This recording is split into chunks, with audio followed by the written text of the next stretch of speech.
kesehatan. Yang pertama, Health Belief Model. Menurut Resexstock dan Hodgebold 1974, inti dari teori ini adalah belief atau kepercayaan, menegaskan bahwa persepsi seorang dalam kerentanan dan kemujaraban pengorbanan mempengaruhi keputusan seseorang dalam perilaku kesehatan. Mengutip dari buku Promosi Kesehatan karangan Harry D. J. Maulana 2009, menurut teori HBM, kemungkinan seseorang melakukan tindakan pencegahan dipengaruhi secara langsung dari hasil dua keyakinan atau penilaian kesehatan health beliefs.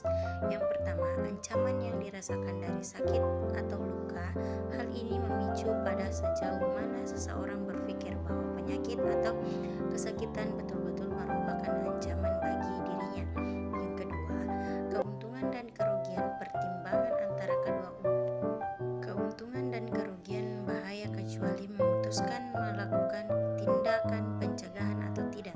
Yang ketiga, petunjuk berperilaku juga diduga tepat untuk melalui proses perilaku yang disebut sebagai keyakinan terhadap posisi yang tidak menonjol. Trans-Storytell Model. Menurut Broadcast DDK 1979, model ini dalam tahap aksi dan pemeliharaan seseorang dapat kebal pada perilaku sebelumnya. Hal ini karena individu mempertimbangkan untung dan rugi peribahasanya suatu perilaku sebelum melangkah dari tahap satu ke tahap berikutnya. M. Ridwan 2009. Broadcast DDK 1979 mengidentifikasi model ini dalam tahapan independen. M. Ridwan 2019, yaitu yang pertama, prekontemplasi, yaitu seorang belum memikirkan sebuah perilaku sama sekali. Orang tersebut belum bermaksud mengubah suatu perilaku. Yang kedua, kontemplasi, seorang benar-benar memikirkan suatu perilaku namun masih belum siap melakukannya. Yang ketiga, aksi, seorang sudah melakukan perubahan perilaku. Yang keempat, pemeliharaan, keberlangsungan jangka panjang dari perubahan perilaku yang terjadi. 3. Theory of Resonant Action telah merupakan teori perilaku manusia secara umum, yang mana teori ini digunakan dalam berbagai perilaku manusia, khususnya berkaitan dengan masalah sosiopsikologis. Teori ini kemungkinan berkembang dan banyak digunakan untuk menentukan faktor-faktor yang berkaitan dengan perilaku kesehatan. Teori ini menghubungkan antara keyakinan, sukar, kehendak, intention, dan perilaku. Kehendakan merupakan predikator terbaik perilaku, artinya cara terbaik mengetahui apa yang akan dilakukan seseorang adalah mengetahui kehendak orang tersebut. Konsep penting dalam teori ini adalah fokus perhatian, salience, yaitu memperhatikan suatu yang anggap penting.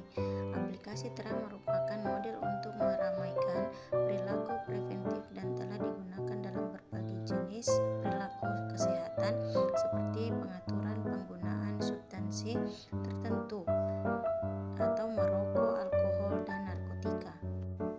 Yang keempat, stress and coping. Stres adalah suatu kondisi atau keadaan tubuh yang terganggu karena tekanan psikologis.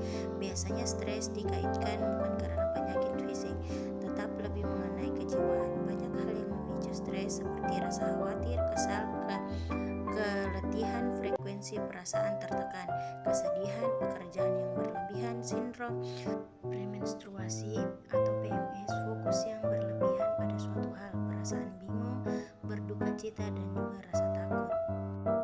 Coping, kemahiran bertahan, adalah menstabilkan faktor yang dapat membantu individu mempertahankan adaptasi psikologis selama periode menenangkan. Coping meliputi perilaku kognitif dan upaya mengurangi atau menghilangkan stres terkait kondisi dan tekanan emosional. Lazarus dan Volcom 1984, Paul Siquevers 1993. Materi kedua, peran bidan dalam promosi kesehatan. 1. Peran sebagai advokator. Advokasi adalah suatu pendekatan kepada seorang badan organisasi yang diduga mempunyai pengaruh terhadap keberhasilan suatu program atau kelancaran suatu kegiatan. Advokasi dapat dilakukan terhadap pengambil keputusan dari program atau sektor terkait masalah kesehatan maternal dan neonatal. Bidan melakukan upaya agar pembuat keputusan mencapai dan meyakini bahwa program yang ditawarkan perlu dapat didukung melalui suatu kebijakan. Target pembuat keputusan membantu kebijakan pemuka pendapat, pimpinan agama, LSM, media, dan lain-lain. 2. Peran sebagai edukator. Yang pertama, memberi pendidikan dan penyuluhan kesehatan pada klien. Poin kedua, melatih dan membimbing kadar. Poin 3, mentorship dan prespotoship sebagai calon tenaga kesehatan dan bidan baru berkaitan dengan daur hidup wanita. 1. Masa hamil, 2. bersalin, 3. nifas, 4. BBL, 5. tumbang, 6. masa reproduksi sehat, 7. menopause dan klimakterium. 3. Peran sebagai fasilitator adalah peran yang berkaitan dengan upaya dalam menstimulasi dan mendukung upaya-upaya masyarakat sehingga mempermudah kegiatan yang dilakukan masyarakat dalam bidang kesehatan. Istilah fasilitator berasal dari kata fasilitasi yang berarti sarana, maka memfasilitasi berarti memberikan sarana agar tercapai tujuan. Fasilitator harus terampil mengintegritaskan 3 hal penting, yakni optimalisasi fasilitasi, waktu yang disediakan, dan optimalisasi partisipasi masyarakat. Nilai-nilai universal dalam fasilitas: yang pertama demokrat, 2 tanggung jawab, 3 kerjasama, 4 kejujuran, 5 semangat dan derajat. 4. Peran sebagai motivator. Sebagai motivator, bidan berperan untuk menumbuhkan dan mengembangkan kepercayaan diri masyarakat dalam hal kesehatan. Bidan memotivasi masyarakat untuk melakukan aktivitas guna mencapai tujuan yang direncanakan. Contoh kegiatan motivasi: yang pertama, bidan memberikan motivasi pada ibu hamil untuk mengonsumsi nutrisi yang baik, memotivasi untuk melakukan persalinan yang bersih dan aman, memotivasi dalam memberikan ASI eksklusif. Itulah tadi pemaparan dari saya. Thank you for watching.